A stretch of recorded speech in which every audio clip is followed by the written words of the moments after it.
திருச்சியில ஒரு மிகப்பெரிய நூலகம் கட்டி அந்த உலகத்தரம் வாய்ந்த நூலகத்துக்கு காமராஜ் அவர்கள் பெயரை வைப்பேன்னு சொல்லும் பொழுது நான் பெரிதும் மகிழ்ந்தேன்.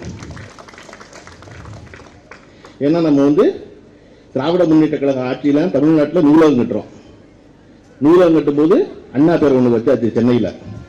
அதை விட சிறப்பா மதுரையில் நூலகம் கட்டி கலைஞர் பேர் வச்சாச்சு. கோவையில் நூலகத்துக்கு பெரியார் பேர் வச்சிருக்கு. இப்ப 3 பெரும் தலைவர்கள் திராவிட தலைவர்கள் பேர் வச்சாச்சு. 4வது யார் பேர் வைக்கணும்? இன்னும் திராவிட கட்சியில் தலைவர்களே இல்லையா? பேரை வைக்க முடியாதா? எதற்காக காமராஜன் பேர் வைக்கிறோம்?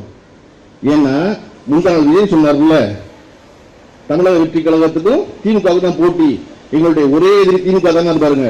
அதை முதல்ல சொன்னது காமராஜர். முதல்ல காமராஜர் சொன்னது 1958 சட்டசபையில் சொன்னா எங்களுடைய ஒரே எதிரி திமுக தான். அப்ப நம்மளை யாரு மிகச்சிறந்த எதிரியாக நினைத்தார்களோ அவர்கள் பெயரையும் வைத்து மகிழ்ற கட்சி தான் திராவிட முன்னேற்ற கழகம். வாங்க, நீங்க எதிரி, நீங்க உங்க பேரை வைக்கிறோம், உலகத்துக்கு நூலகம் பேர் வைக்கிறோம்னு எல்லோரையும் யாரெல்லாம் திமுக தான் ஒரே எதிரின்னு சொன்னார்களோ அவர்கள் எல்லாம் வரிசையாக கடந்த 70 ஆண்டு காலமாக 75 ஆண்டு காலமாக திராவிட முன்னேற்றம் தனித்துக் கொண்டே வருகிறது.